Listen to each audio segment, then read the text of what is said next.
Support court with Judge Vonda B is now in session. Judge, this is case number JVB1069, Shoemaker case. Thank you. You're welcome. You all may be seated.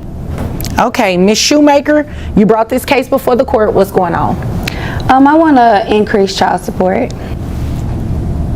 That's it? Yes, ma'am. That's all I'm bringing them to court for. I need more funds. Based on what? Excuse me, sir. Please don't. What was that you just said anyway? Sack chaser. Sack chaser? What is that exactly?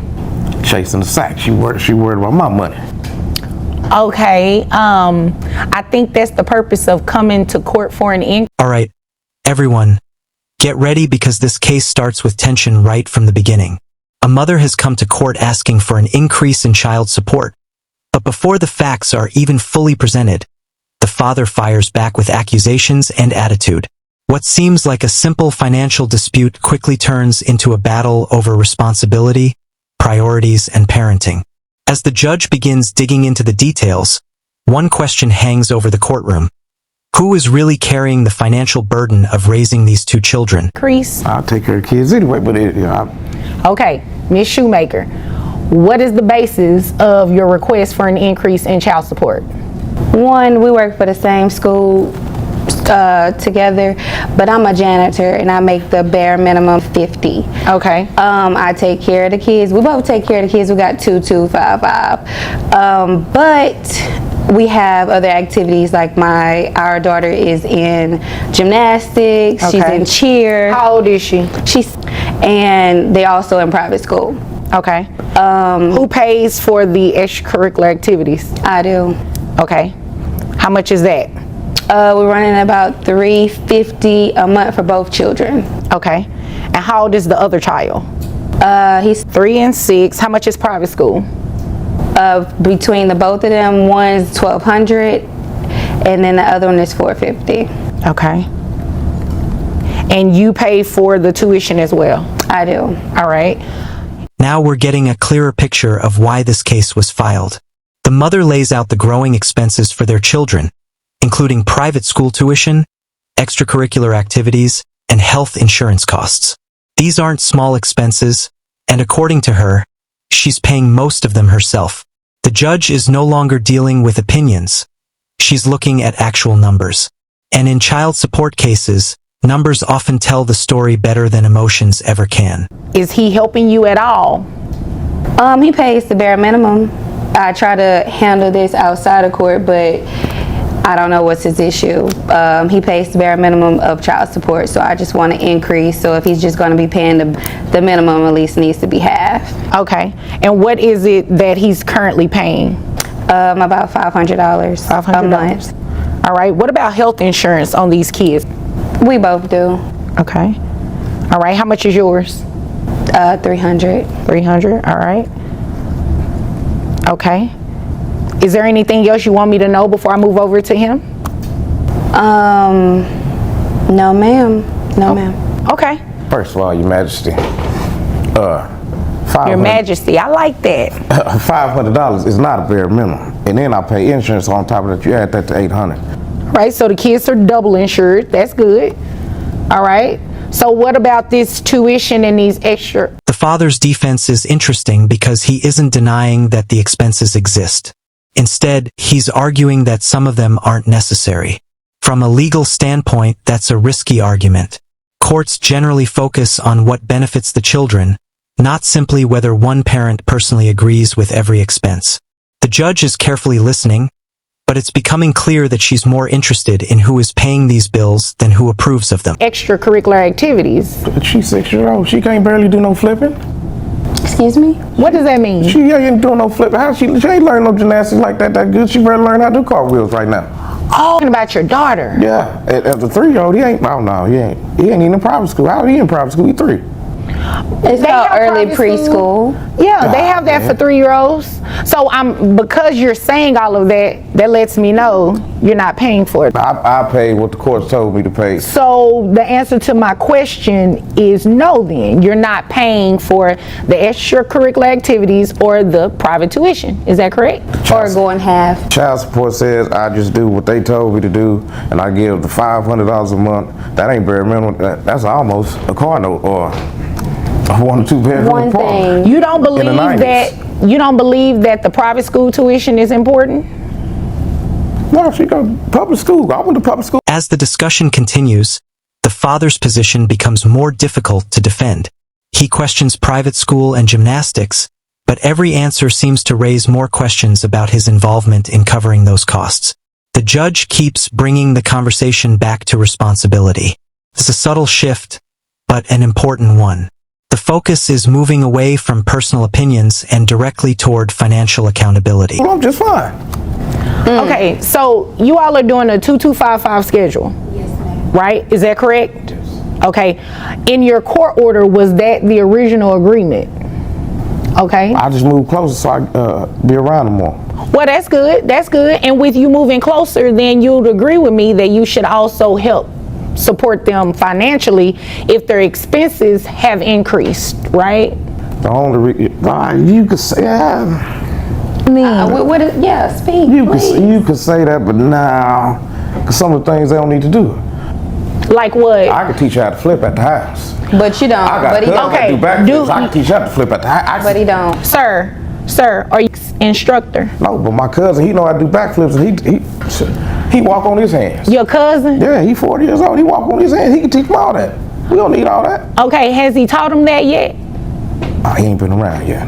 All right, and I he's gotta wait not a for him to get out of licensed jail. instructor, right? No. Okay, so then it would logically follow that the child would need to be taught by. This is where the hearing takes an unexpected turn. The judge starts testing the father's logic step by step, and suddenly his arguments begin falling apart under scrutiny. Professional instructors cost money, organized activities cost money, and those expenses don't disappear simply because someone thinks they aren't necessary. The more the judge presses for answers, the more the mother's request begins to look reasonable. Someone who's licensed, you'd agree? Yeah. And that person needs to be paid. You would agree? Boy, y'all stacking the deck on me. But the only Who's reason stacking the deck? why she mad because I'm getting engaged. Oh, No, That's the only I'm reason not why worried I'm about so it. now it's coming out. I asked you, was there No, anything else you I'm wanted to not tell me concerned before I about none moved of over that. to him? Why don't you tell me he got engaged? I'm why not don't bitter you tell about me? none of How that. long ago did you get engaged, sir? About 3 months ago. I don't feel And you like filed they this both about money. 3 months ago. Let's talk about that. Yeah, let's talk. Let's talk about the engagement. So he did get engaged. I mean, I don't know what his status is. I don't keep up with all that. It's such a coincidence that you filed this 3 months ago and he said he got engaged 3 months ago. So you knew about the engagement, right? I did not. And just when the case seems focused entirely on finances, personal drama enters the courtroom. The father claims the real reason for this lawsuit is his recent engagement. It's a dramatic accusation, but it's also a major distraction from the financial issues being discussed. The judge now faces a familiar courtroom challenge, separating emotional claims from actual evidence. I did, but not 3 months ago. Oh, okay. Yes. Who is the lady? We all work together. Oh, it's somebody you know. Ooh, so you hurt her feelings. No, I didn't hurt her feelings. She just couldn't, Ma'am, hey. he's community.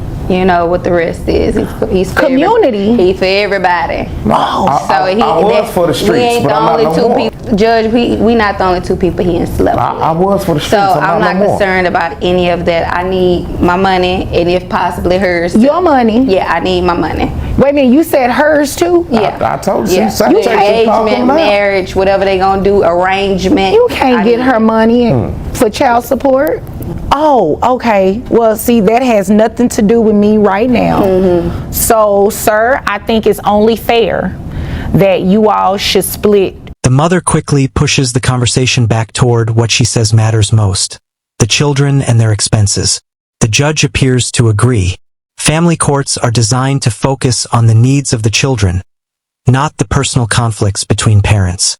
As the discussion continues, it becomes increasingly clear that the judge is evaluating facts, not feelings. The expenses for the private school tuition as well as the extracurricular activities, okay? I do believe that you. warrants an increase.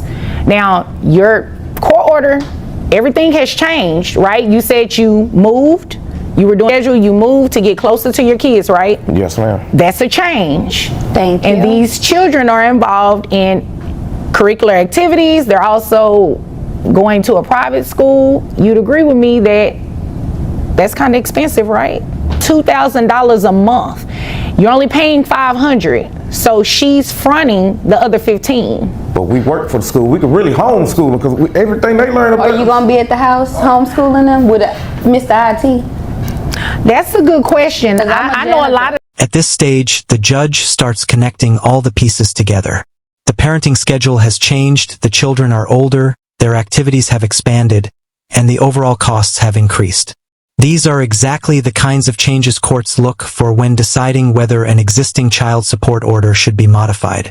The foundation for a ruling is now being built right in front of everyone. teachers that wouldn't want to be at home homeschooling their children and working as a teacher. I mean, if he willing to pay, why sit at the house and homeschool our children? I'm down. I got another cousin that was real smart in school, and she. You know, you have a lot of family members, a lot of things, and they have nothing to do with this case. So let me just go ahead and make this very simple. How many children? You all have 2 children. We have 2 children. Do you have any other children? Yeah. Any other children outside of the 2? I got one more. One more? Okay. Why did you say it like that? Might be on child support for that one too. Oh, so you're coming back to see me? Yeah. Okay, well, we'll handle that when we get to that particular case. For today, what I'm going to do is go ahead and split the father continues offering alternatives, suggesting homeschooling and help from family members. But courts don't make decisions based on hypothetical solutions. They focus on the reality of the children's current situation. The judge remains focused on actual expenses and actual responsibilities. At this point, the direction of the case is becoming difficult to ignore. house that she's paying. So you. it's $2,000. Y'all are going to split it evenly. $1,000 for you, $1,000 for you. So your child support increased by $500 and you are both ordered to maintain that same health insurance. You're welcome. Did you all have any other questions? I see you had your pen and paper over there. You were. I did, just in case he had an issue or what's going on. I was just gonna name a few things that my kids are involved. Oh, you that brought he's your not- receipts. That's right. Yes, ma'am. Oh, okay, got it. That he's got it. not paying for, correct? Oh, okay, okay. Nah, but what about when I asked you to babysit because you was going out and I wanted $25? Wait a minute, babysit I mean, who? Your babysit other who? child or the children that you all had together? The ones we got together. She can't babysit her No, own I'm kids. asking to babysit out so she can go. I'll babysit while she can go out. But do I call you for that, or do I set that up with No, a sitter? I was trying to give you the time to yourself. We can knock. I've already made it, so you know, yeah, okay. Thank you, I can sit Judge. here and listen to you. I appreciate you. Okay. Did you all have any other questions? No, ma'am. No, Okay. ma'am, I'm Well, if there's satisfied. nothing further, you all are dismissed. Thank you. You're welcome. Here comes the moment that ultimately decides the case. After reviewing the financial picture, the judge rules that both parents should share these expenses more equally. The child support amount is increased, and the reasoning is straightforward.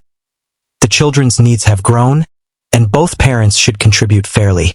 Even after the ruling, the father continues raising unrelated complaints, but the decision has already been made.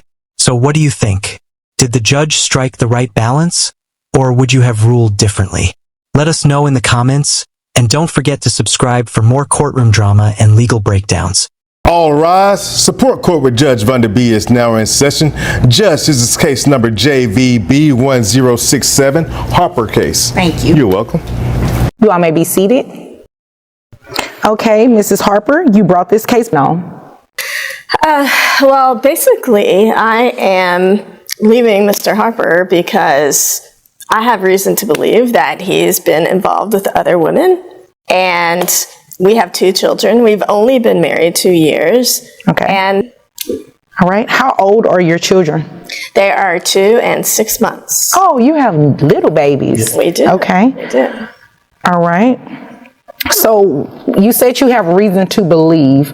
What do you mean by that? Well, we're in the pool business. My husband, soon to be ex-husband, is in the pool business, and he's going out to these pools after they're finished. I mean, these women are in their bikini. All right, guys, buckle up because this case starts with a marriage on the verge of collapse. A wife walks into court claiming her husband has been spending far too much time around female clients, and she's convinced there's more going on than simple business. With 2 very young children caught in the middle, emotions are already running high. But as you'll soon see, this case isn't just about trust. It's about money, lifestyle, and who will be responsible for maintaining it all after the separation. They're laying out, why does he need to be over there? He's saying that he's just servicing. I don't know what he's servicing. Servicing the pool after hours? That's a good question. Yeah, I mean, I looked at his phone one day. I mean, it was just because I needed to check on something because I'm in the business too. I'm the secretary. Okay. And there's these customers that are texting him. And I mean, it was, I can't even repeat what some of these texts. The customers that are in the swimsuit. So they're the women of these pools that have been put in. And they're texting him long after the pools have been put in. Oh my. Yeah. Okay. And so what are you seeking here today? The wife's suspicions quickly become the foundation of her decision to leave the marriage. While she doesn't present direct proof of an affair, she believes the messages and late contact with clients tell a different story. The emotional damage is clearly real, and now she's asking the court to help secure a future for herself and the children. Well, basically, I just can't bring my children up in this kind of situation. And I basically want to leave with the children. And, he makes a lot of money. Our business makes a lot of money. But when I leave, I'm not going to have that. So I need to keep the lifestyle that my children and I have had. They go to private school.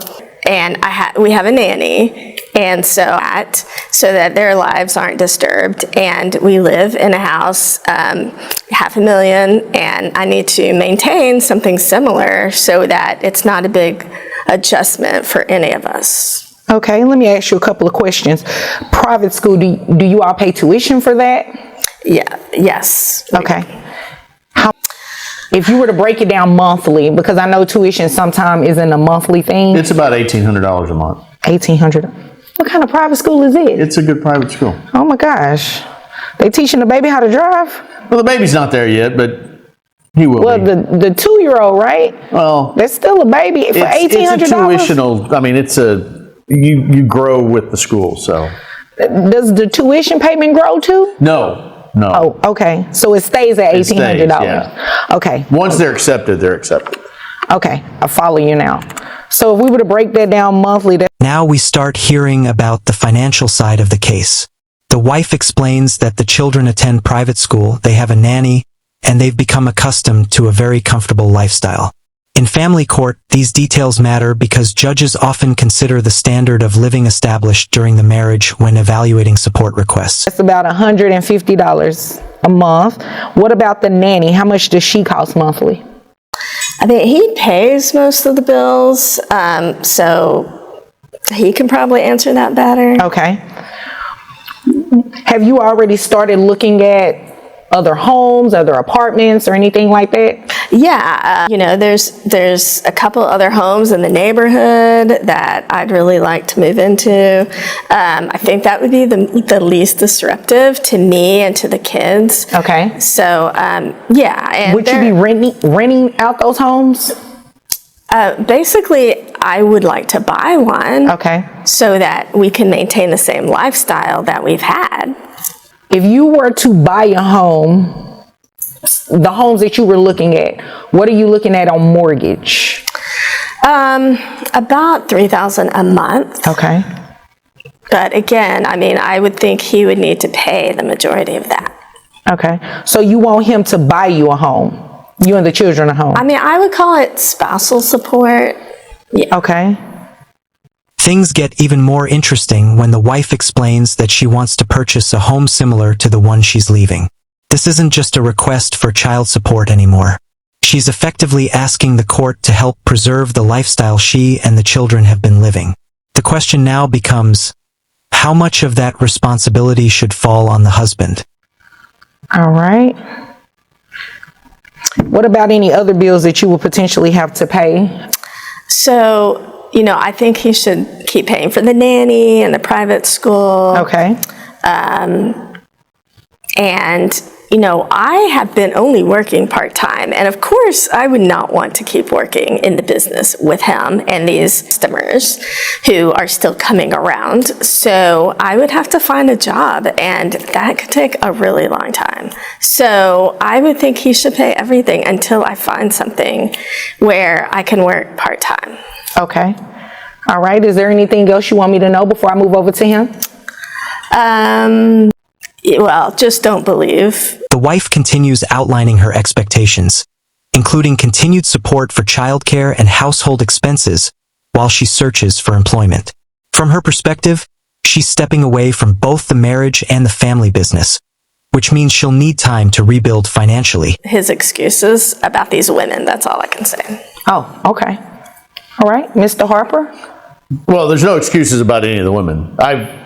I had developed this business long before we got married. Okay. And we've been married a couple of years. And I've worked hard to get this business to where it is. I've got a great staff. I've got a great team of crews out there. And, you know, one of the things that I do is I go out and I make sure the work's quality work, so I can put my name on it. Do I take care of my clients after we've put in a pool? Absolutely. Well, your definition of taking care, is it what she's thinking? No. Okay. I maintain contact with my clients, and they contact me if there's an issue, if they've got questions. He maintains contact. And I go out and I see those clients, because that tends to give me more referral business. And I'm not having to spend as much on marketing and advertising as I would. Now it's the husband's turn, and his version of events sounds very different. He insists that his interactions with female clients are purely professional and necessary for maintaining a successful business. Rather than apologizing or explaining away the accusations, he focuses on his work ethic and the business he's spent years building. If I didn't have that referral business. Okay. So I'll make sure I keep in contact with all those clients. Why are these women saying that, come over, I'm going to be laying out? They tell me whatever they want to tell me. That has nothing to do with. So you go join them while they're laying out? Well, I mean, if they're out by their pool, they're out by the pool. That has nothing to do with my business. Do you join them in the pool? No. Okay. I saw a picture. One of those texts had a picture of you in the pool. I don't. What were you doing in the pool? You were checking the depth? I don't remember ever seeing that picture. So now I will say this: she has imagined a lot of stuff that goes on. She has a good image. Oh, And okay. she does work part-time as the secretary, but her primary job is to take care of the kids. Okay, so you agree with everything she said about taking care of the kids and everything like that? And she does a fairly good job when she's there. Oh, what does that mean? Primarily, the nanny does all the work for taking care of the kids. Speaking of the nanny, The judge begins pressing for details, especially regarding these client relationships. The husband's explanations may sound reasonable on the surface, but the wife's reaction suggests she doesn't believe a word of it. The courtroom tension is growing because credibility is becoming a major issue. Part 8. how much do you pay her a month? We're actually paying her probably a little less than what we deserve, but it's probably about $1,200 a month. Okay. And So you make pretty good money. How much money do you make in this pool business? well, I've been averaging about $280 a year. But So it could be higher it could be, or it could be lower? It depends on the market. Okay. He's not even being truthful about that. He makes it. He makes over 300? Okay. Is that true, Mr. Harper? No, that's not true. So where does she get that from? Well, I mean, it's her lifestyle. I mean, she likes going out and with her girlfriends and having her lunches and having her, her spa days, and Therapy sessions. She pay. I pay You for. call your spa days therapy sessions? No, I'm going to therapy because of what he's putting me through. Oh, okay. You sure it's not what your imagination? Attention now shifts toward finances. The husband reveals that he earns a substantial income from the pool business and pays for many household expenses. This is a critical moment because support awards are heavily influenced by income, and the numbers being discussed here are significant. Is putting you through? I imagine because he he said did- you are imagining all of this. I imagine he was a good guy too a couple of years ago when I said I do. So, yeah, only in that do I have a good imagination.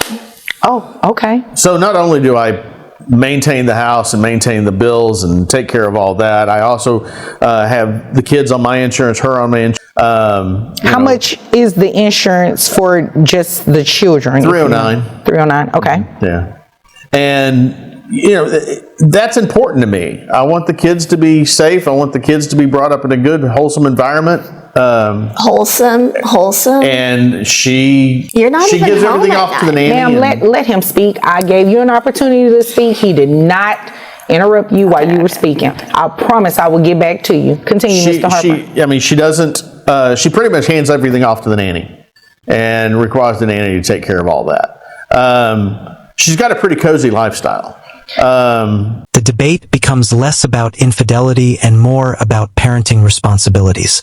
The husband argues that the nanny handles much of the child care, while the wife insists she's still the primary parent. Both sides are trying to convince the judge they're acting in the children's best interests. We've got a nice house. I'd like to keep I'd like to keep the kids, with me. No. And make sure they're taken care of because she's too busy taking care of herself. All right. But your work schedule, would that permit you to have the children on a it would full-time be basis? difficult, but I would see it made sure it happened. So wouldn't it be in the best interest of them to just stay with mom like they've always been doing? Well, if mom would stay with them, yeah, I would agree with that. But it's like I said, it's primarily the nanny. But you're paying for the nanny, so it would be the same difference if you were to have them. Well, no, they would be with the nanny more if they were with you. Possibly. So you could potentially be paying the nanny more if the children were with you. Yeah, I don't think that's good for them. I don't think that's good. Ms. Harper, I have a couple of questions for you. What is your educational background, if any? Yeah, I'm very proud to say that I got my GED. Okay. Yes. That's an accomplishment. Yeah. Okay. All right. And you were going to say something else when I asked you not to interrupt him. The judge starts examining practical realities. If the husband works long hours and relies heavily on childcare, could he realistically become the primary caregiver? These questions are important because courts typically focus on stability and consistency for young children. Oh, well, so he's saying he wants them to have a wholesome lifestyle. Like, give me a break. What's wholesome about going to these women's houses? When he could be at home at night. It's not always during the day. He's not home a lot I'm at not night. at women's houses every night or anything like that. But some nights, huh? No, not even some nights. Occasionally it happens. And their family is there as well. So your customers call you at night for... No, they'll call me Is that at what night you're telling me here today? No, they'll call me at night to ask me questions about referrals, about maintaining the pool, things like that. At night? Sure. Usually when I go over at night, their families are there too. How late are we talking at night? Oh, 9 o'clock. Okay. That's not too late. The wife circles back to the issue that started it all, the late-night visits and communications with female clients. Even if no affair can be proven, it's clear these interactions have damaged trust within the marriage. Emotionally, this appears to be the breaking point for her. Late? It makes no sense. Wholesome Well, I agree family. with that. It doesn't make any sense. Yeah, a wholesome family. We would have dinner together.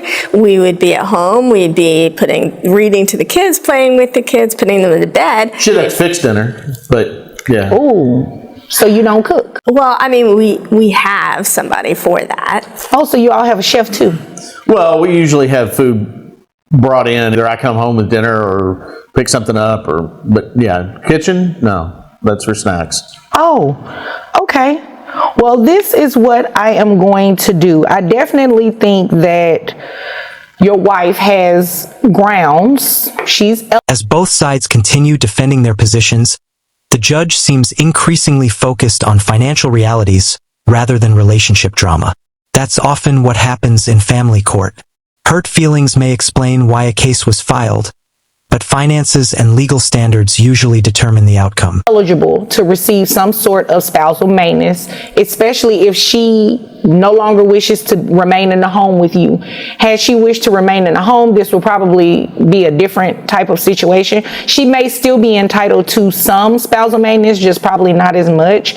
So what I'm going to do is to order you pay spousal maintenance to your wife, and it's not going to be anything that's, forever, ma'am. I just want you to understand that it will definitely be a temporary situation, at least to get you on your feet so you can look for a job, find suitable living arrangements for the children and everything like that. So first, let's start with child support. You said your yearly income is about $280,000 a year. So that would put you, even if it's at $300,000, ma'am, in Texas, he caps. So means that the wife may qualify for temporary spousal maintenance because she's leaving the marriage with limited independent income. This is a major turning point because it shifts the discussion from accusations to legal eligibility. His gross would be based on $12,325.35, which would make his net resources $9,200. Now, sir, are these the only two children you have? Yes, ma'am. Okay. All right. So $9,200. Supposedly. That has nothing to do with me. We can review that at a later date, but as of today, that has nothing to do with me. So when we look at your income, that brings your net resources to about $8,891. You have two children. So if we multiply that by 25%, that brings your child support amount to $2,222.75. Now, your wife testified, and you really didn't disagree with her, that you testified about the nanny costing $1,200 a month. I'm going to order that you keep paying that. The private school is $1,800 a month. I'm going to order. Now the judge begins calculating child support. Rather than relying on emotions or opinions, she's applying income figures and legal guidelines. This is where family law becomes highly structured, ensuring that support decisions are based on financial facts. That you keep paying that. Wife also testified that the mortgage potentially for the next home will be about $3,000. I'm not going to order him to pay all of that. I'm not going to order him to pay all of that because, ma'am, you will be working and you should be able to maintain something. I'm not going to have him just 100% take care of you. Spousal maintenance is to assist. It's not to help you, off of him for a long time. So spousal maintenance is going to be in the amount of $4,500. I gave you a credit for that $309 with the health insurance. So that brings your monthly obligation for child support and spousal maintenance to $6,800 a month, which I believe is pretty fair. I mean, you've been maintaining the nanny, you've been maintaining the private school. Nothing should change when it comes to the children. But as far as you're concerned, I do believe that part of that responsibility should be yours in terms of paying the. The ruling starts taking shape. The husband is ordered to continue paying for private school and the nanny, preserving stability for the children. At the same time, the judge makes it clear that support isn't meant to create permanent dependency. Mortgage. And I just want to reiterate, this is only temporary. So you start working, you make decent living. The children, for whatever reason, are no longer in private school, or the nanny is for whatever reason removed. You can come back and petition the court and ask for something different. And there's a high likelihood his payment of spousal support to you may be removed. So I just want to make sure I'm clear about that. So what if it takes me a year to get a job? Well, Probably take her longer than that. I hope it wouldn't take you. One of the most important moments arrives when the judge reminds the wife that spousal maintenance is temporary. She's expected to actively seek employment and eventually contribute to her own financial support. It's a balanced message. Assistance today, independence tomorrow. Years, ma'am. At that point, you're just being spoiled, must I say. It should not take you years to find a job. If it takes you years to find a job, that means you are intentionally not actively looking for a job. And if he comes back in here and that is the case, I will surely make sure that he stops paying you spousal maintenance. Okay? Is there anything further? No. You have any other questions, sir? No, ma'am. Okay. And just like that, the case comes to a close. Despite all the allegations, suspicions, and emotional exchanges, the final ruling was based on financial need, childcare responsibilities, and the law. The children remain the court's top priority, while both parents are expected to play a role in their future. What do you think? Did the judge get it right, or would you have ruled differently? Let us know in the comments, and don't forget to like, subscribe, and turn on notifications for more unforgettable courtroom drama. All rise. Support Court with Judge Vonda B is now in session. Judge, this is case number JVB 1068, Bookman case. Thank you. You're welcome. You may be seated. It doesn't look like the mom showed up today. Mr. Bookman, you brought this case before the court. What's going on? Well, first of all, I'm going to say my woman Felicia is a deadbeat mother. She left me about 7 months ago. Years old. I'm Wait a minute. Is her real name Felicia, or you just calling her a No, her Felicia? real name's Felicia. Oh, okay. Yeah, but whatever it is, I don't know. It was a one-night stand, and then, you know, all that thing, it's just in the past. But the problem is I work 2 jobs. I bust my butt every single day for my child and all that. And the problem is I pay about $108 in insurance, but the mother doesn't do anything. She doesn't pay. I mean, look at right now. It's irresponsible. She's sitting not even there. Yeah, I'm looking at an empty So my chair. problem is how am I supposed to be able to... Courtroom starts with a shocking detail. The mother is absent. Instantly, the case feels one-sided. A young father stands alone, saying he's raising his child without any help. 2 jobs, full responsibility, and constant pressure. From the beginning, this isn't just a legal case. It's a story of abandonment and survival. The key question is already clear. Can justice be fair when only one parent shows up? take care of this child by myself, and I'm stuck, not be able to afford everything when it comes to groceries, when it comes to clothing, when it comes to everything, all the other expenses. I don't know what I'm supposed to do. Okay. How long has your child, it's a boy or girl? It's a boy. Okay. How long has he been living with you? 7 months. All right. So she took off 7 months ago? Yeah, and never hit me back up again. So you were the... Well, I wouldn't say that. Well, you said it was a one-night stand, so... Well, I'm not She gonna lie, got up man. and left you after, the morning after? To be honest, man, I might have took it a little bit more than what it intended to be. After one night? I love that woman a lot, but I guess, you know, sadly she doesn't love me. Well, you know, I believe in love at first sight too, so I get it. Totally understand. Okay. Take your time. It's The judge digs into the background, and emotions quickly surface. The father admits the relationship started casually, but became emotionally real for him. That's where things shift, from legal facts to personal hurt. He's not just frustrated about money, but about being left alone. You can clearly see emotional damage building underneath the legal case. I'm 21, you know, and I had dreams and I had opportunities, and, you know, myself, you know, got carried away with women.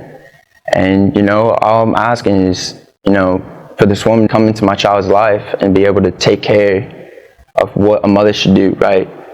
And my issue is that I'm stuck doing all these things while this woman, God forbid, I don't know where, not even trying. And it sucks because I've reached out to her, I've contacted her. What does she do? Like, does she I work? don't know. Okay. Last time I checked, she wasn't working. She was just going to the club all the time. Was she in school or anything? Last time I checked, yeah, she was in school and all that. But, I mean, that's no excuse, man. I agree that it's definitely not an excuse, and that was definitely a Felicia move not to show up to court today. So you are asking for some type of child support? Yes, I'm asking just... The father explains he's been raising the child alone for 7 months. No support, no involvement from the mother. Everything, food, care, expenses, is on him. But But in court, emotion alone is not enough. The judge needs facts, not feelings.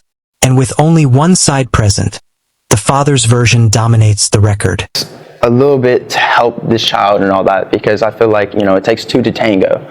So I feel like it should be definitely two people helping a child, not just one person and all that. All I'm asking is to be able to take care of this child and help me when it comes to expenses, when it comes so this child can have a better life and better opportunity than what I've done. You don't have any income information on her, like? No, ma'am. Okay. Last time I checked, there was none. Okay. All right. So look, this is what we can do. She did not show up for court today, and according to the court documents that you filed, she was served to be here. So we can go ahead and move forward with what it is that you're asking for. Unfortunately, though, because I don't have any financial information on her, I have to set her child support at minimum wage. Okay? So with that being said, the minimum wage amount, her gross is $1,092.78. Now the legal process takes control. The mother didn't appear despite being served, so the court moves forward without her. No income details are available, so the judge uses minimum wage to calculate support. This is standard law when financial data is missing. Absence in court now directly shapes the outcome. Which brings her net, well, she has one other child, right? Or no, this is her only child, I'm sorry. Yeah, that I know of. That you know of. I don't know if she's going around and shit, but you know. Oh, okay. Well, yeah. So, I'm sorry, I misspoke. Her gross is $1,200 based on wage. Her net is $1,092.78 for one child. That brings her child support amount to $219 even. And you pay $108, correct, in health insurance? In insurance every month. Okay, so you will, she will have to reimburse that to you. And you said she's been gone about 7 months. 7 months. All right, so I'm also going to order that mom reimburse you for the back pay. So her child support obligation is $219 per month plus the $108. Then we're going to have her pay back child support for 7 months.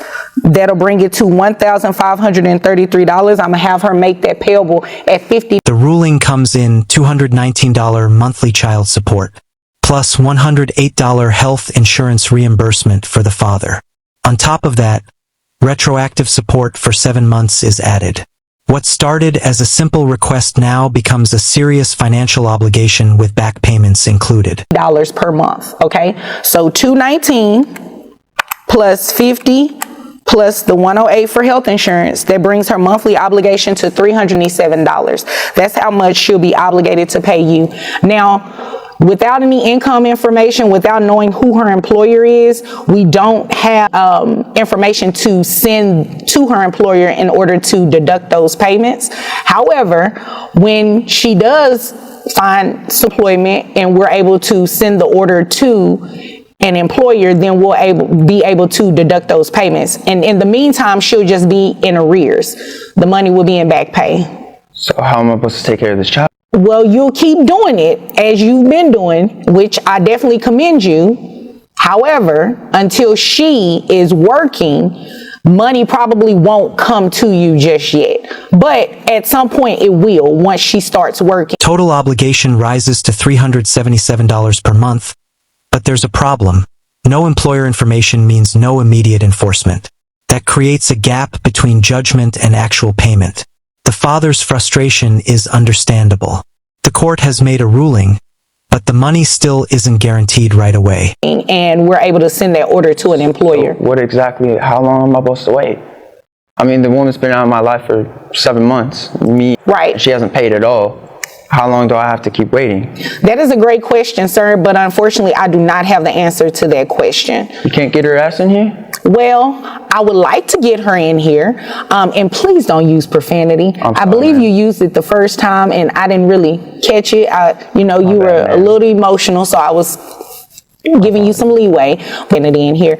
But yeah, I mean, there's an order there. She has to pay $377. Look at it like this. When she starts working, you can come back and ask me to increase her child support.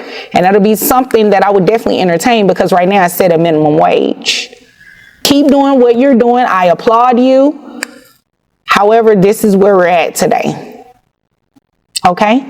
Yes, ma'am. Do you have any other questions? Is there anything further? No, ma'am. Okay, well, if there's nothing further, you're dismissed. Thank you, ma'am. You're welcome. The judge closes the case by confirming the order is active but future enforcement depends on employment. The hearing ends, but the reality remains. One parent legally responsible, the other absent. The system works on paper but not instantly in real life.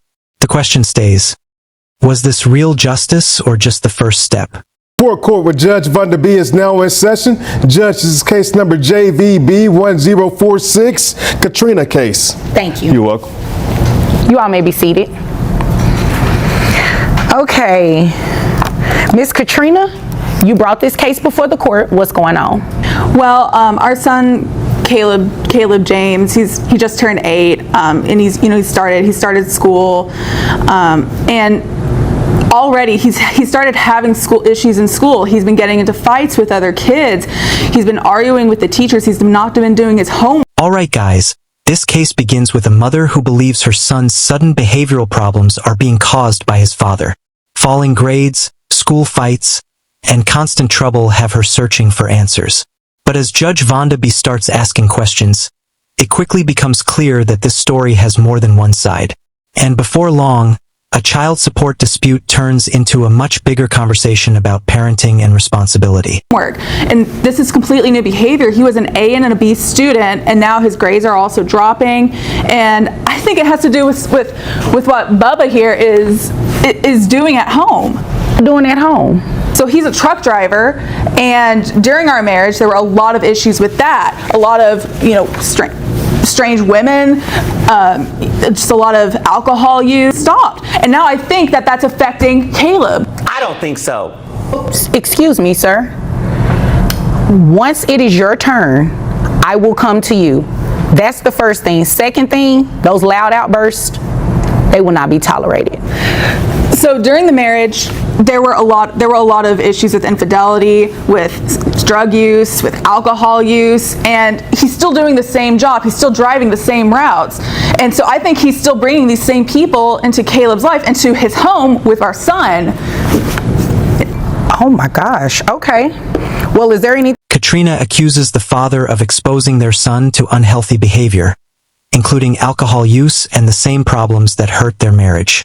The concern in her voice is clear, but family court requires more than accusations. The judge listens carefully, knowing that the truth often lies somewhere between both sides of the story. Anything else you wanted me to know before I move over to him? I don't know. Okay. Can I call you Bubba? Sure. Bubba, is what she's saying true? You cheated on her, you're using drugs, you're drinking alcohol, you're doing all of this while you're transporting 18-wheeler? No. I actually work 1 week on, 1 week off. Okay. So we have shared custody. So all right. the week that I work, she has custody of Caleb. Okay. The week I have off, I have custody of Caleb. All right. Now, some of the things she said. Are you drinking while you're driving that 18-wheeler? I do not drink while I drive, no. All right. I drink occasionally when I'm home. It's not too bad, but with... well, where would she be getting? Well, I have a lot of female clients that I do transport for, so she thinks that I'm, getting these jobs because I'm sleeping around, which she's very promiscuous herself, so... Oh. Yes. Caleb has told me that she has brought in a lot of men around him, and he doesn't know who they are.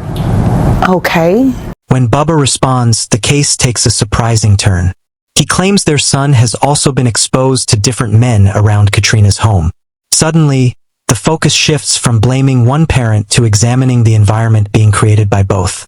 The judge begins looking at the bigger picture. So Caleb is just seeing a lot from the both of you, sounds like. Maybe not. Okay. And Caleb, he's 8. Who pays health insurance for Caleb? I do. All right. How much do you pay? $75 a month. Miss Katrina, you're looking for him to pay child support? I am. Based on what? So when COVID hit, I lost my job, and I just haven't been able to. And I was doing engineering. And you can't find anything comparable during COVID? No. In engineering? No. So my degree was in chemical engineering. Okay. But all the jobs I've been finding have been mechanical engineering, electrical engineering. I haven't found some. I don't know much about engineering, but how much more different is it? I mean, I think it's pretty different. You think, but how different is it? I don't know, because I haven't. The conversation now moves to finances. Katrina says she lost her engineering job and has struggled to find similar work, but Judge Vonda B wants to know whether she's explored other opportunities. It's a key legal question because courts often consider earning potential, not just current income. Done mechanical engineering or electrical engineering, so I don't have a basis to compare the two. What do you think about that? I just think she's lazy. Oh, well, you said it.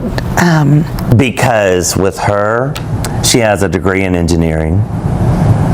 Chemical engineering. Wait a minute, stop right there. You have a degree in engineering. Yes, in chemical engineering. Right. So you can't do a general engineering job with that degree? It's not comparable to what I was doing. That will pay you for general engineering? Yes. All right. How many interviews have you gone on? 3 or 4 in the last 6 months. 3 or 4 in the last 6 months, and they all said no to hiring you? Yes. That's interesting. I saw you signal. As the questioning continues, the judge appears concerned about the limited job search efforts being described. With an engineering degree and professional experience, the expectation is that every reasonable employment option should be explored before seeking additional financial support. Over here, you said 0? Mm-hmm. How do you know, sir, that she hasn't gone on any of these job interviews? I have a friend that she knows, and he's told me. Oh. Because he's been sleeping with her. Oh, okay. That's none of my business. Has nothing to do with me. Miss Katrina, I haven't heard a single reason why I should place this man on child support. He testified and said that he works he has Caleb during his week off. He pays health insurance. You have Caleb, I'm assuming, well, not an assumption, what he said, that when he's on, you have Caleb. This is where the case starts turning. The judge learns that Caleb spends 1 week with each parent. That shared custody arrangement is extremely important because child support decisions are often influenced by how parenting time is divided between both households. I'm assuming all of that's the truth, right? Yeah, we do have that 1 week on, 1 week off, but with these behaviors that Caleb's having, it's just, he needs treatment, he needs help, he needs counseling, he needs something to help. And I don't disagree with you that if he is having behavioral issues and everything like that, maybe seek some type of therapy, play therapy maybe, individual counseling, maybe you all could do family. The judge agrees that Caleb may benefit from counseling or therapy. However, she also makes it clear that concerns about behavior do not automatically justify child support. The court must focus on the legal facts and the actual custody arrangement. Counseling, but that is not a legitimate reason to place this man on child support. So I'm going to deny your request today to place him on child support. And in addition to denying that $75 that he's paying, I'm going to have you split it. Since you share custody, you need to share costs too. So $37.50 is what you will be reimbursing him for health insurance every month. Is there anything further? No. Is there anything further, sir? No, ma'am. Okay, well, if there's nothing further, you all are dismissed. In the end, the judge denies the request for child support and orders both parents to share health insurance costs. The ruling focuses on fairness and equal responsibility. What do you think? Did the judge get it right? Let us know in the comments and subscribe for more courtroom drama breakdowns. All rise. Support court with Judge Vonda B is now in session. Judge, this is case number JVB 1066, Eugene case. Thank you. You're welcome. You all may be seated. All right, Mr. Eugene, you brought this case before the court. What's going on? Honestly, Your Honor, I don't even know why I'm here. She wants an increase in child support, and I've been keeping our son for the past 3 years. All right. All right, guys. Brace yourselves because this case opens with immediate confusion in the courtroom. Judge Vonda B takes the bench as Mr. Eugene steps forward. But even the basic facts are unclear from the start. A child support dispute is mentioned, yet both custody and financial responsibility are already tangled. The judge quickly senses something is off, because the story being presented doesn't match standard legal logic. This is not just a routine filing. There's already contradiction in the air before the real questioning even begins. So that's why you're here. I guess. Yeah. I guess, Your Honor. You've been keeping your son for the past 3 years. Are you paying child support or are you paying child support? I'm paying child support. Okay, so that's why you're here. You're trying to get off child support. Yes, she wants an increase. He live with you. I'll ask her to make sense of that for me. But for now, how old is your son? 10. 10 years old, lives with you. You take care of his expenses and everything like that? Yes, ma'am. Yes, Your Honor. Health insurance? Yes, Your Honor. Move over to her really please. quick because I need to make sense of why she filed this in court asking. Mr. Eugene explains that the child has been living with him for the past 3 years, which instantly shifts the legal direction of the case. If a child is primarily living with one parent, that parent usually becomes the primary custodian under family law principles. The judge pauses and tries to clarify the situation because the mother is still the one requesting changes in support. This contradiction raises a serious legal question. Why is the non-custodial parent asking for increased support when custody seems to have already shifted? For an increase. Well, I mean, I do buy things for my son, and it's expensive. And all right, so does other parents. They buy things for their children, Yes. and it is expensive. yes, So why are you here? well, I have a business to run, and I just need his help in order to buy these things for our son. Wait a minute. Your son lives with him Yes, now he does. Yes. now, as in 3 years ago? 3 years. That's not now. No, it's not. 3 years he's been living. You want an increase in child support Yes. to do what exactly? To help my son, to buy things for my son. Right. Now the mother tries to justify her request by saying she needs financial help for the child's expenses. But the judge immediately challenges this reasoning, reminding that child support is strictly for the child's welfare, not business expenses or general financial struggles. The courtroom tension rises as her explanation starts to sound less like a legal argument and more like personal financial pressure. This is where the judge begins separating emotion from legal responsibility. You work, right? Yes. Where do you work? I have my own business. I'm a caterer. Caterer. How much are you making in your catering business? About 400,000. 400 what? You came here to waste my time. I make $40,000 a year. You came here to get an increase in child support so that you can pay for your catering business. No.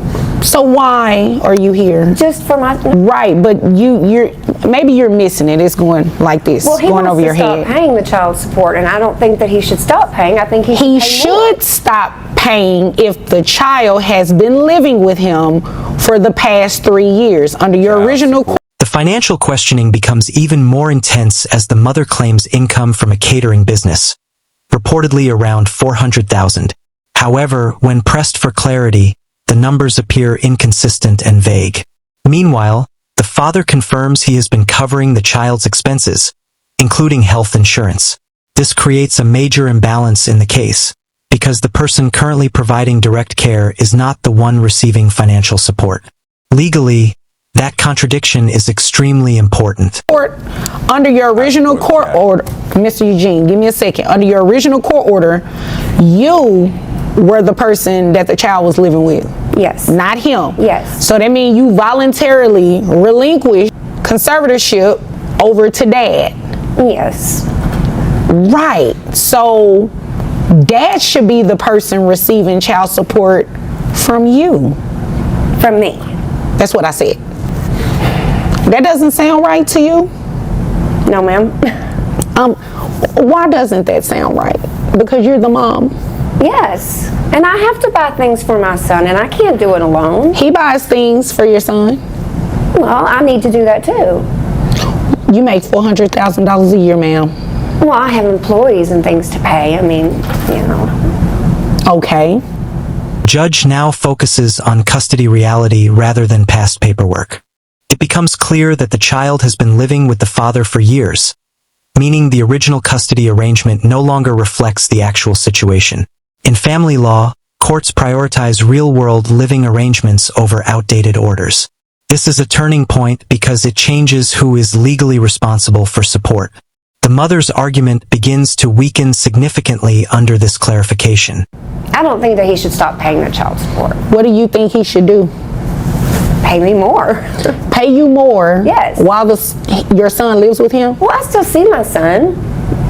Okay, yeah, but... Yeah, maybe. Oh, I see him more often than that. Maybe. No. Maybe once a month. I see him more often than that. What's more often than that?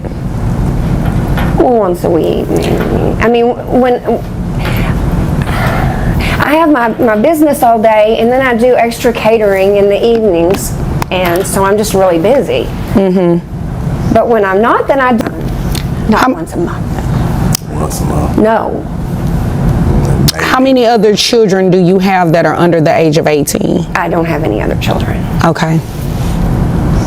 Keep talking, I'm listening. I'm just taking down some notes. I've said my piece. I wanted to. As questioning continues, the mother admits she still sees the child, but only occasionally due to her busy business schedule. That limited involvement becomes important legally because courts expect consistent parental participation when requesting financial adjustments. The father, on the other hand, is clearly the primary caregiver. This contrast builds a strong case for modifying child support obligations based on actual caregiving roles rather than emotional claims. Increasing the child support. Who pays health insurance? I do. Yeah. How much is it? 200. Is that for your son only, or that includes you? That's just my son. Okay. I think what this started from is she may be. I'm dating her sister. Why didn't you lead with that? Yeah. I don't know. I probably should have left with that, child. But You probably should have. yeah, I think it's some resentment going on. You think? Could be. I guess. There are plenty of women in the world. You didn't have to go for my sister. I mean, that is kind of outside the scope of why we're here, but she does raise a good point. I mean, you see why she's upset. I'm a music teacher. Like, she plays the clarinet. Oh, okay. Really well. So yeah. Then the case takes a sharp personal turn when it's revealed that the father is dating the mother's sister. This instantly shifts the emotional tone of the courtroom. While legally irrelevant to custody, it clearly adds tension and resentment between the parties. The judge tries to keep focus on the child, but it's obvious that personal history is influencing how both sides are reacting. This is where the case becomes emotionally charged beyond just legal arguments. I've been hitting notes together. Yeah, exactly. Oh, okay. How long have y'all been hitting notes together? That's the question. That's not to be discussed today, okay? Yeah. Mm-hmm. Okay? Yeah. You brought it up. 400,000, okay? You brought it up. Well, I mean... Well, nobody would be paying child support because we'd still be together if you weren't with my sister. Okay, look. You know what it is, okay? You know what it is. And I think everybody in here knows what it is. so that's all I'm saying. It didn't work out, Your Honor. Yeah, Mr. Eugene, I understand why she a little sour though. Some things just Her happen. sister.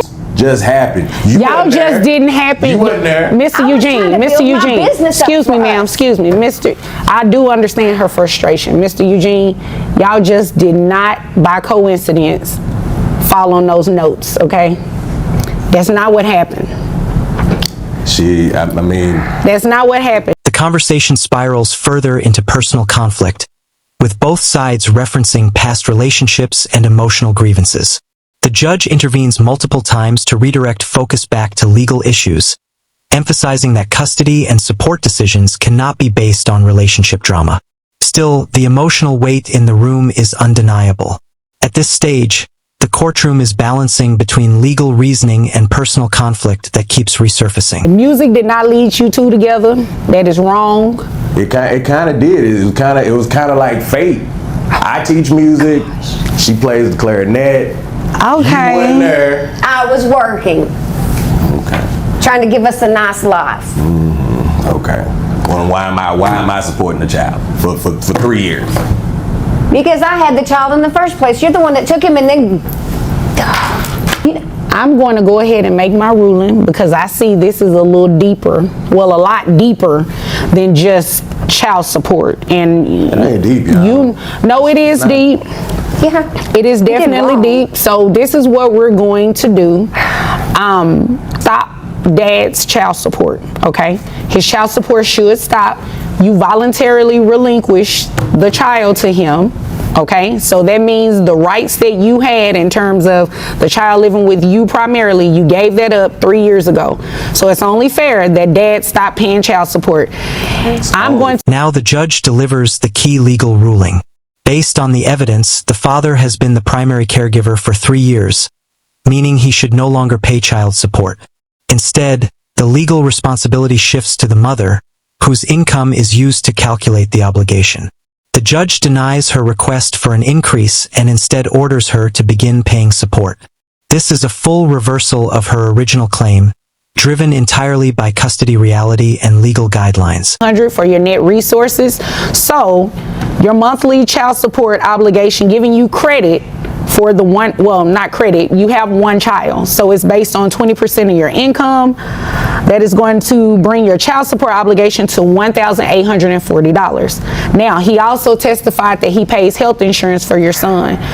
If you can get private health insurance, you do not have to reimburse him. But until that happens, you're going to be reimbursing him that $200 that brings obligation to $2,040 a month. that's more than he was paying me.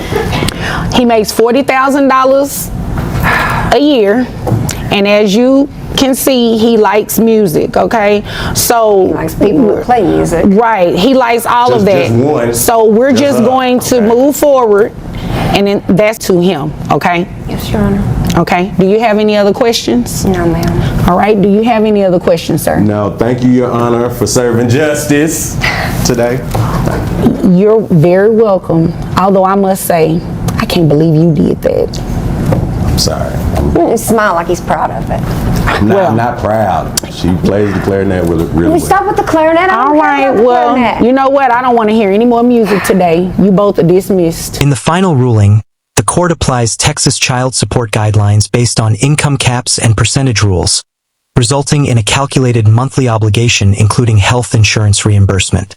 The emotional tension remains, but the legal decision is clear and structured. What started as a request for more support ends with the opposite outcome. Financial responsibility shifts entirely.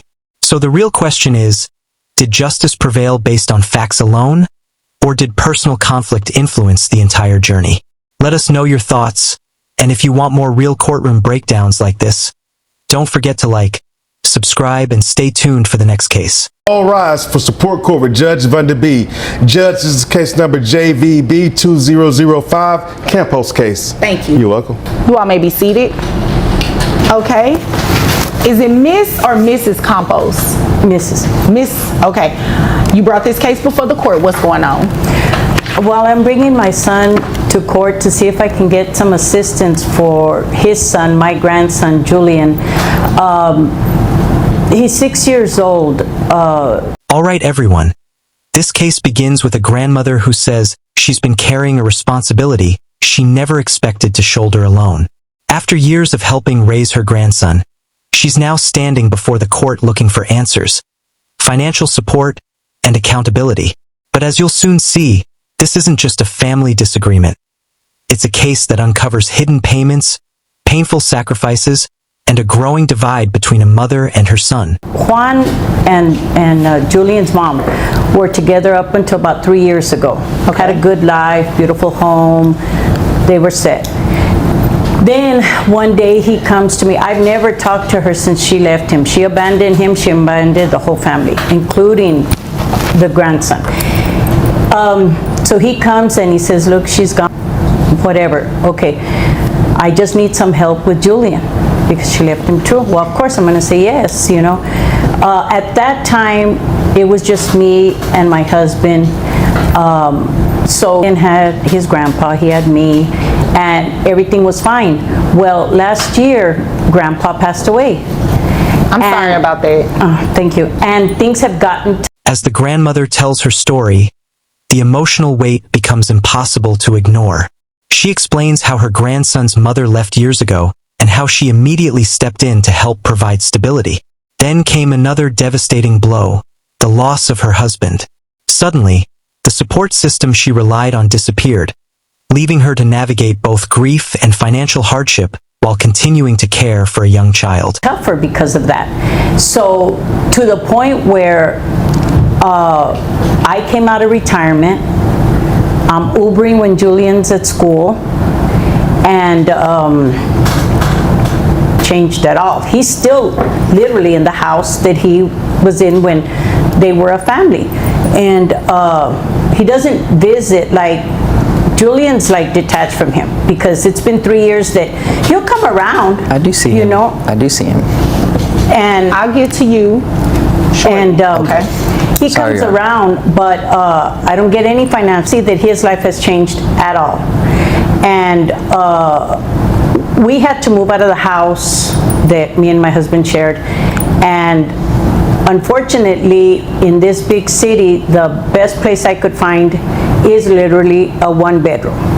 So thank goodness Julian's small right now. He can sleep on the sofa without too much discomfort. I have the bedroom. And so when he comes over and visits, of course he can't stay because there's no place. The financial reality of her situation quickly comes into focus. Forced to come out of retirement and drive for Uber, she describes how difficult it has become to provide for her grandson. Despite making sure his life remains as normal as possible, she says the child's father rarely contributes in meaningful ways. The picture being painted is one of a grandmother doing everything she can while feeling increasingly abandoned. For him to say, these are his words. He can't stay, and Julian he's just like some man that comes over because he comes over so rarely. What really ticked me off was a little bit back ago, he went in some clothes. He also bought himself some clothes. But what my grandson had told me was that if he could have some shoes like Juan.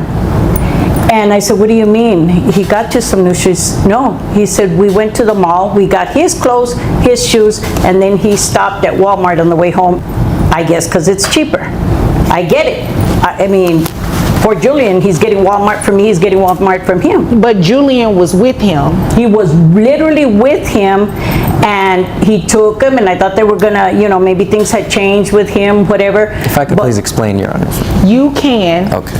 After your mother is done. Okay, sorry. Then comes a moment that clearly struck a nerve. The grandmother recalls a shopping trip where the father bought expensive items for himself while purchasing cheaper alternatives for his son. To some, it may sound like a small detail, but to her grandson, it became a symbol of priorities. Sometimes children notice more than adults realize, and those moments can leave lasting impressions. And then since my husband's passing, I need to get medical insurance for him. You know, anytime, even to take him to the free clinic is not really free. I've still got to pay whatever the prescriptions are. And then the finances, you know, I mean, so I went and tried to get him some medical coverage, food stamps. Well, they tell me no, because with the Medicaid, they needed his information. They said that support. The mother has been paying the state child support all these years. Okay, wait, so she's been paying child support to him? Apparently so. I haven't seen one dime. Okay. And so Julian is under Medicaid.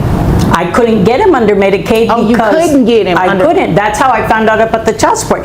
When I asked him about it on the visit that he made to buy the clothes, he said that no. Now the discussion shifts toward medical care, and this is where things become legally significant. The grandmother explains that she has been paying healthcare expenses herself and struggling to secure assistance. But while applying for benefits, she uncovers something shocking. Her grandson is already connected to child support and medical coverage she knew nothing about. Suddenly, a completely new layer of the case emerges. He doesn't get in it. He doesn't know where it's going to this and that, but I know Juan. There's that money. He knows what I'm talking about. You know, he knows he's getting it, but I'm not getting it. Okay, so you just want one to pay child support and you have the opportunity to get health insurance. Well, according to them, yeah, health insurance, because I'm paying out of pocket these last 3 years, and I understood that they wouldn't even qualify him for aid because, according to them, he's got medical coverage, but I don't know where that medical coverage is. Under mom. The mom or him or somebody's got him covered, but I don't have the information that I need to go take him to the doctor. I understand, I follow you. Well, is there anything else you want me to know? Because there is some information I need and you just don't have it, and hopefully Mr. Campos has it. I just want to know, I mean, like I tell you, he plays dumb, but I just can't believe that he's let me come out of pocket, you know. When Grandpa was around, it was easier. We could pay these things, but now it's serious that I can't even get him for a common cold without having to Uber almost 20. I mean, Uber doesn't pay anything, and my pension doesn't take care of it. The grandmother's frustration is understandable. If support has been available all this time, why wasn't she informed? Why was she paying out of pocket while raising the child? These questions begin to shift the focus of the hearing. What started as a request for help is becoming an investigation into where resources were actually going and whether the child's needs were truly being prioritized.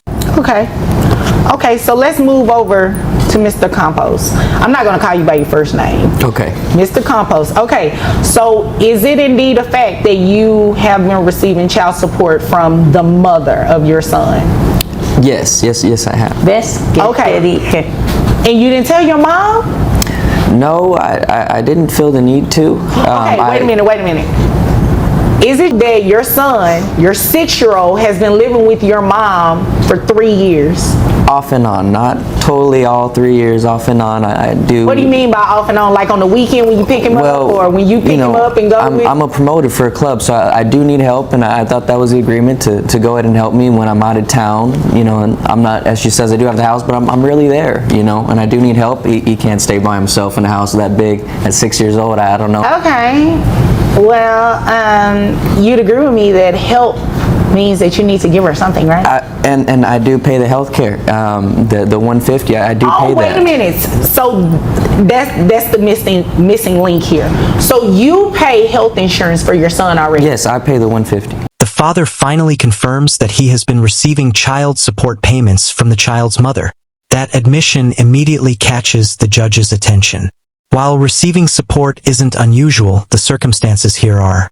If the grandmother has been providing daily care, then the court needs to determine whether the money has been reaching the person actually supporting the child. Why didn't you tell your mother that? Why haven't you given her a health insurance card? Why haven't you given her anything? That's not fair. It's not, but I paid for it. I thought that was, all I needed to do from my side. I didn't realize I needed to tell my mom everything. What do you, it's not serving Julian? Wait a minute, Mr. Campos. Who takes him to the doctor? Well, I haven't recently, Okay, so his mom probably does it, right? Yes. So wouldn't it logically follow that she needs an insurance card or the information? Yes, and it's just that So you're letting your mom take your son to the doctor and they have to call you or something to verify his insurance? That just does not make any sense. Your Honor, excuse me, they don't call him to verify. I didn't know this. Everything has come out of my pension, tips or whatever. I had no idea until I tried to file for these services that they said that Julian was getting child support. And I have told him, hey, I've got my son's phone number. I have told him, hey, this kid doesn't feel well, this is going on, that's going on. Even for physical for him. Another revelation follows. The father says he's been paying for health insurance all along. On paper, that sounds responsible. But the judge quickly identifies a major problem. The grandmother, who takes the child to doctors and handles medical needs, never received the insurance information.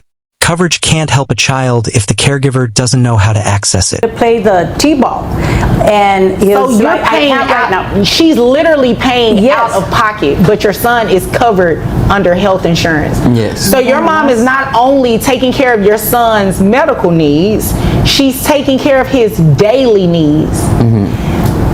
And you don't want to help her? I do want to help her, and I thought she had all the help she needed. When Papa passed away, he left quite money for her, and I thought, Okay, it would you help. just said keywords. He left quite a bit of money for her. Yes. Not for your son. Yes. Not for you. Yes, and she keeps talking about going to Uber and such, but that's a pretty nice ring on her finger she has. Her Hips dad are got me years ago. This is not something I bought in the And last why 3 does that years. matter? Because she says she does Uber and such. I mean, if it's really that low, Oh wouldn't my she? God, Mr. Compose. No. Okay, You sorry, Your obviously Honor. came here to waste my time. What kind of club? As the judge connects the dots, the imbalance becomes harder to ignore.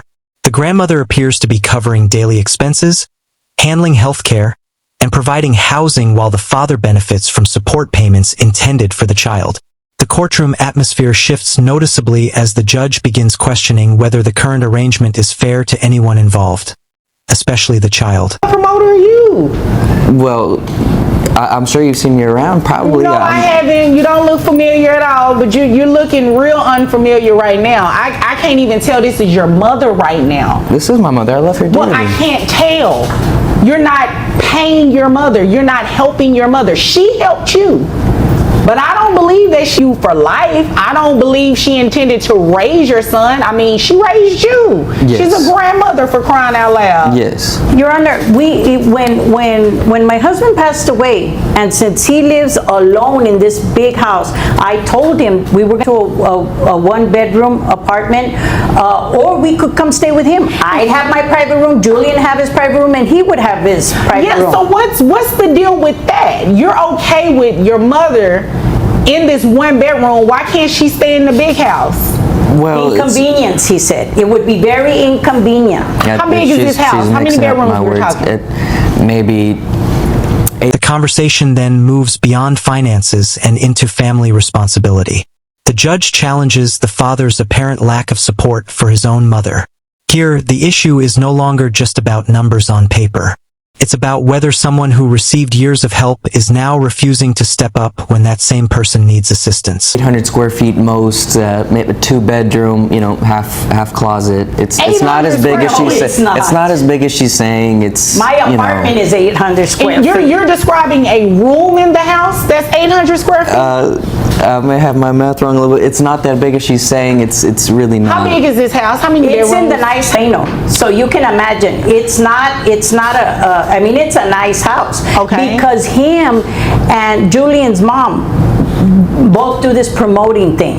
Oh, and okay. they can But do she it just from took everywhere. off. So they're I no longer see but her. she's taking good money like he makes. I don't know to the penny what he makes, but they were living very, very comfortably.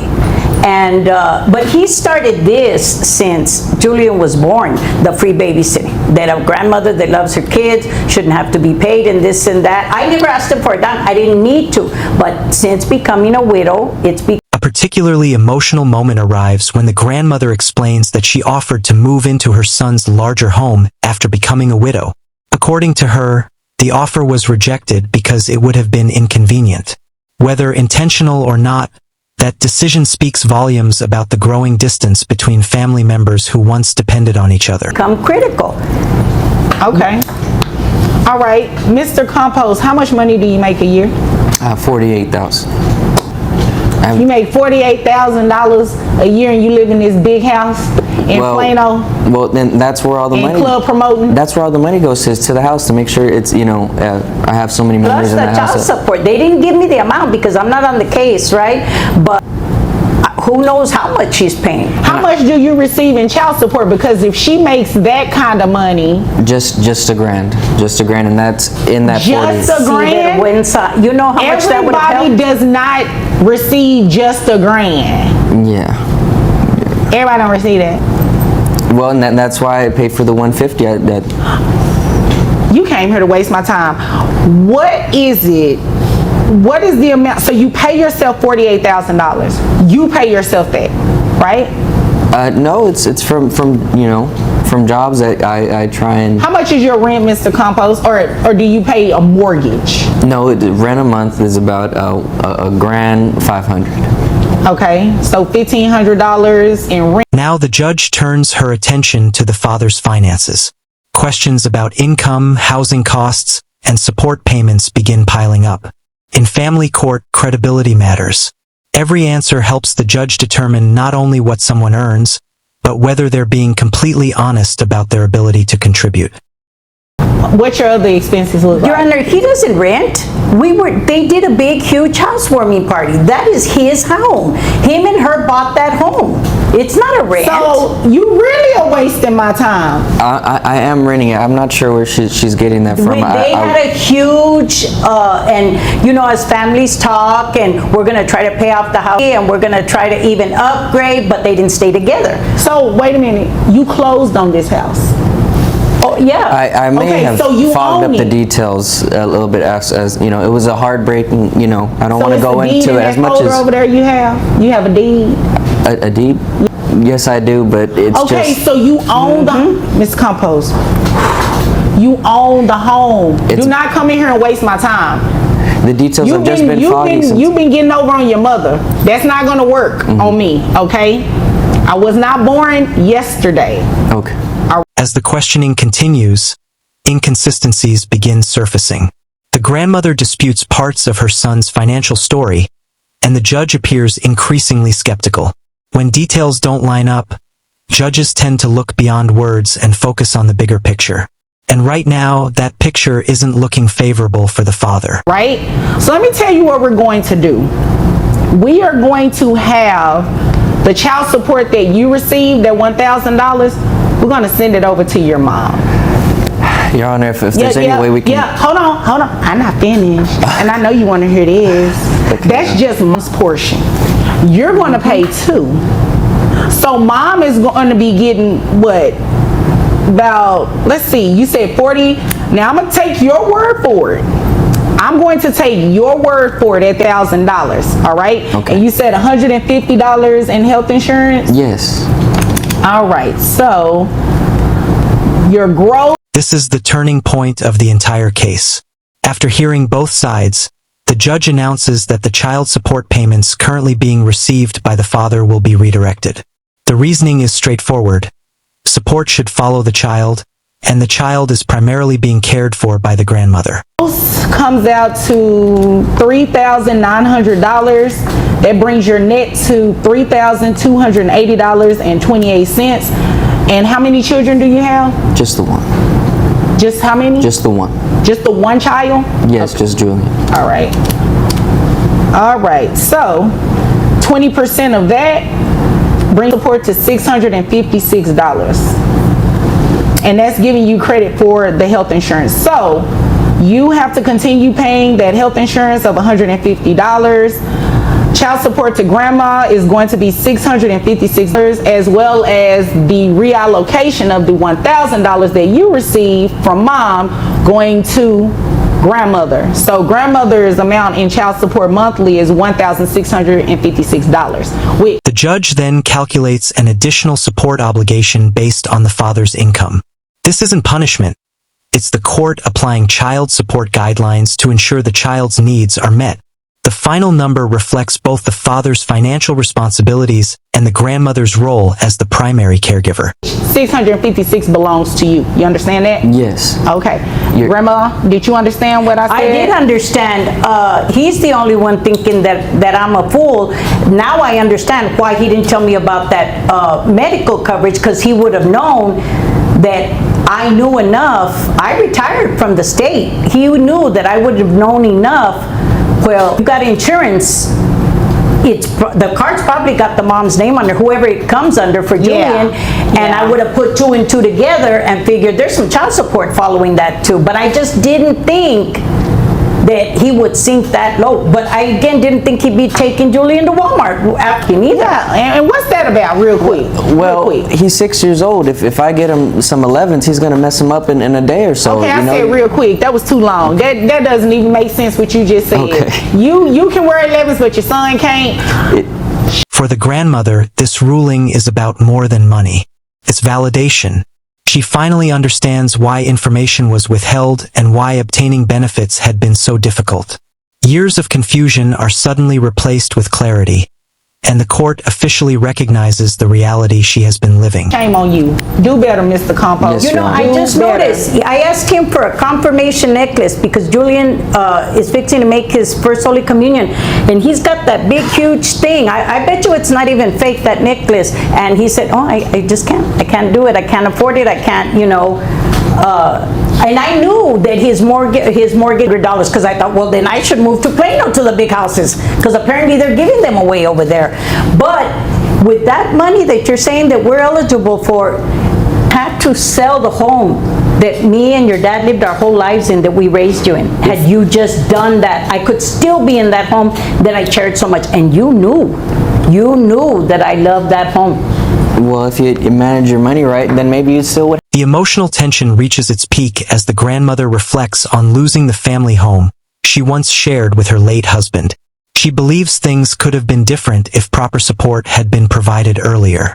Whether viewers agree or not, it's a heartbreaking reminder of how financial decisions can affect entire families. Mr. Compost, shame on you. I'm sorry. Shame on you. I'm sorry, Your Honor. And I need this for my promoting this. And just I for her need you to mention. do better. How about that? Yes, Your That's Honor. what I need you to do. Yes, I need Your you to Honor. do right by your mother. I'm not here to cure anything like that, but to hear that she had to sell the family home, that's kind of heartbreaking. That is. You can only imagine the memories that are gone, right? Yes, Your Honor. So, and until then, I need you to keep working so your mom can get this $656, okay? Yes, ma'am. All right, is there anything further? No, ma'am. All right, is there anything further, No, ma'am. Mrs. Compost? Okay, if there's nothing further, you all are dismissed. In the end, the judge's message was clear. When a grandparent steps in to raise a child, they deserve support, not silence. The court redirected the money to the person actually providing care and held the father financially accountable moving forward. But what do you think? Did the judge make the right call, or would you have ruled differently? Share your thoughts below, and don't forget to like, subscribe, and turn on notifications for more powerful courtroom stories. All rise. Support court with Judge Vonda B is now in session. Judge's case number JVB 1065, McIntosh case. Thank you. You're welcome. You all may be seated. Okay, Mr. McIntosh, you brought this case before the court. What's going on? Well, I think they child support. Okay, just straight like Yeah, that? straight. I want to get straight to the point. I just want nothing to do with it. I just want child support. All right. Do you really know her? You just said like you don't want nothing to do with it, like you just met her yesterday. Well, I thought I did. Okay, tell me about it. Well, it started off like every other fairy tale, you know. Everything was hot, bad. Everything cooking good. Good loving. So we got a kid. This case starts with a father walking into court demanding child support. But almost immediately, something feels off. Instead of focusing on finances or custody, he spends most of his time talking about how his relationship changed after becoming a father. The judge is looking for legal facts, but the father seems focused on personal frustrations. Okay. We'll say, okay, so when the kid arrived, that kind of changed. You know, Dad got put on the back burner. And, you know, sometimes I'm not understanding. I say, what happened to Dad? You know, let the kid go to sleep or something. Don't just forget about me. So it was all about, you know, I got the baby. No, put the baby to bed. Well, you wanted to tend to the baby, right? Yeah, what else I'm gonna do?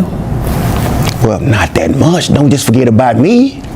I mean, it's You know, all we about don't help daddy. around the house. You know, it's just It's all a about the child, baby. though. It's just all about the baby. The baby don't What know happened to better. baby? Yeah, but you can't forget about daddy. Exactly. Forgot What's the about baby? that. An adult. See, forget about it. See what I'm talking about? It's a child. Cannot forget about Dad. And once that's a baby. That baby sleep 8 hours a day. No, still gotta feed the baby. I gotta make sure the baby's clothes and everything. There's a lot of work to put into taking care of a kid. There really You an is. adult, so you know how to take care of I'm yourself. helping. She's not doing nothing by herself. I am also helping. So once I always give her a break, so I can get some daddy time, some us time, get that back. You know, it was great at first, but it just. You say at first, how long were y'all together? As his testimony continues, it becomes clear that much of his frustration comes from feeling ignored after the child was born. While those feelings may be genuine, family court isn't designed to resolve relationship disappointments. The court's focus is always going to be the child's needs and each parent's responsibilities. 6 years. That's a long time to be together. Yeah, but then the baby just popped up, and I'm like, you know, she forgot about me. And so I try to, you know, let me take care of the baby. Let me let you rest, so you can start back paying attention to me. All right. And that don't seem. Do y'all still live together? That don't. No. That don't seem to. Not anymore. All right. Not anymore. No. Okay. How old is the child now? 6. Okay. Yeah, had him right off, right, kind of early. Okay. And that kind of, I think that kind of threw it off a little bit by us having a kid so early, and it should have waited a little while. But hey, baby wanted to come, so baby's here now. So the baby wanted to come. The baby wanted to be here, so. Like I said, I help out to try to get, you know, give her a break or something. Maybe bring up some wine and cook for her every night. I don't like. It don't seem to. It's just like, I guess you're gonna do that after. I don't know what you call it, after the baby's here. That's some kind of phase you go through. Okay. When you're not paying attention to Postpartum. Yeah, what you said. Exactly. Yeah. That's serious. Postpartum is a serious thing to go through. So of course it's going to be a Not disconnect. for 5 years. How you going to tell a woman that postpartum is something that's terrible to go through? How you never been through it? How do you know? Yeah, I'm waiting on that explanation too. Please tell me. The conversation takes a much more serious turn when the mother explains that she was dealing with postpartum depression. While she's describing emotional and mental health struggles, the father continues focusing on the attention he wasn't receiving. It's clear that both parents experienced this situation very differently. Part 4. Well, I don't know. I don't know. But all I know is I help out to try to, you know, help out with the baby to try to understand what you're going through. That's why I try. That's why I Can try we to. stop referring to this 6-year-old as a baby? It's my I try to take care of our child. But you need to be able to tend to me and the child and try to understand where I'm coming from, because depression is a mental thing. You know, some people have suicidal thoughts. You don't even know what you never even tried to ask me what I was going through or how I even felt. She makes a good point. Okay. So it takes a lot. It takes a lot for you to understand where I'm coming from. You can't just assume, okay, I'm not just trying to tend to you. I have to tend to my mental health and my child. That takes a lot of work. But I can't read your mind. I don't know. But you never tried to even talk to or try to understand me from that point. The two of you come here to waste my time?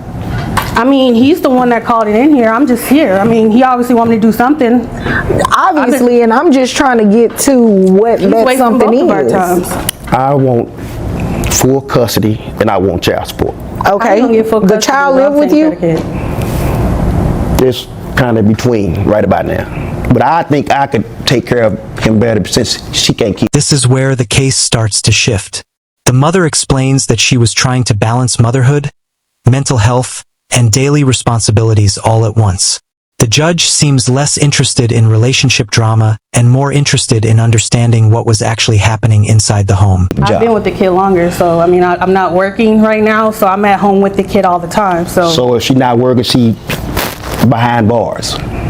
Wait a minute. Behind bars. Yeah, wait a minute, Mr. McIntosh.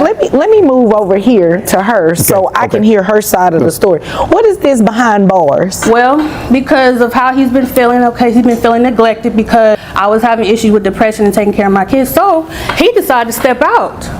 So, you know, me and my girl did some digging. And I found out he stepped out on me. So you know what? I had to find out where the girl went, where she worked at. So you went and found his new girlfriend? I her butt. He did not have to jump on her. While she was at work? I did. Because he's not about to play me after all his kids. He's not about to do that. That's a little ratchet. Yeah, so I did.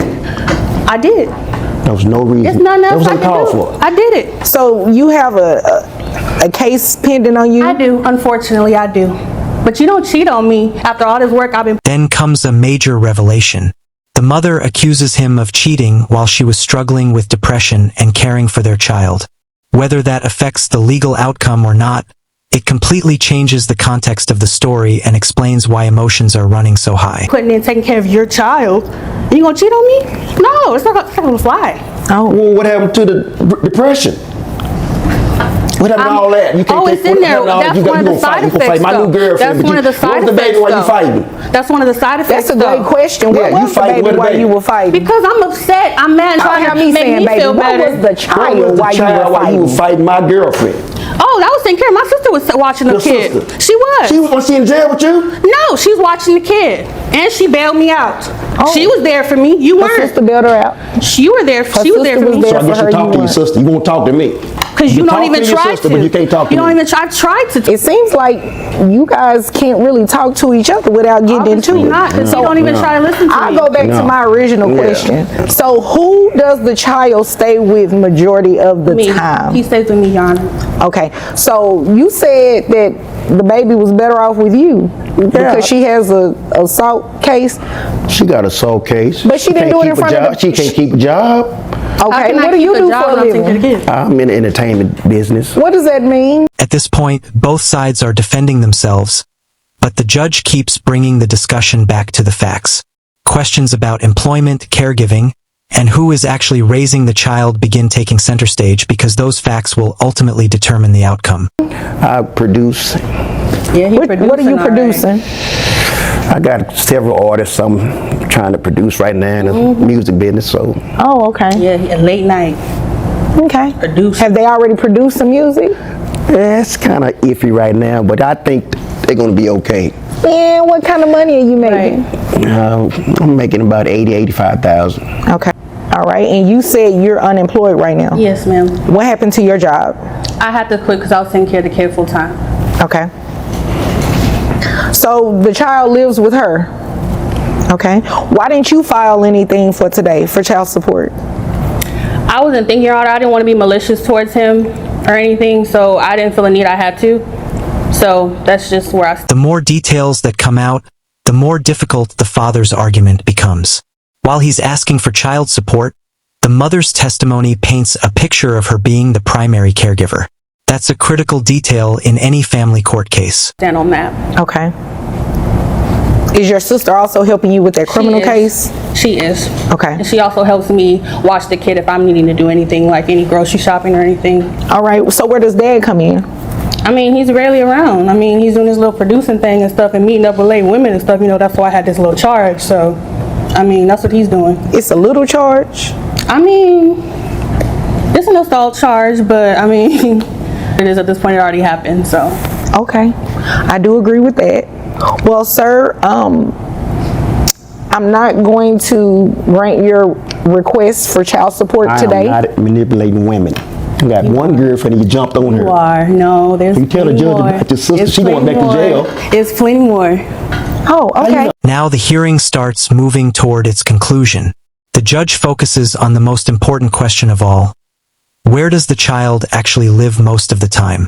Once that answer becomes clear, the legal direction of the case becomes much easier to predict. Well, guess what? I don't have time to hear about all of these little rendezvous today. I have other things to do, and you obviously came here to waste my time. So I'm going to deny your relief, like I said, and dismiss your case because that the child stays with mom primarily. You didn't dispute it when she said it. Therefore, I don't have a choice but to dismiss it. And mom, on the other hand, if she comes back in here and says she wants child support, because had she filed something today, you would actually be placed on child support today. Me? But yes, you at that 80 to 85,000. This is the turning point. The judge makes it clear that child support isn't based on who feels wronged in a relationship. It's based on who is primarily responsible for raising the child. And the evidence presented during the hearing doesn't seem to support the father's claim. $1,000 range because the child lives with her. She's telling the truth, isn't she?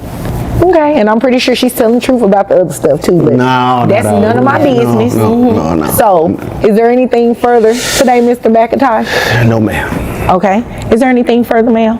No, Your Honor. Okay, well, if there's nothing further, you all are dismissed. The final ruling brings everything full circle. The father's request for child support is denied because the child primarily lives with the mother. But the biggest surprise is the judge pointing out that if the mother had filed her own request, the father might have ended up paying support instead. That's a dramatic ending to a case that started with him asking for money.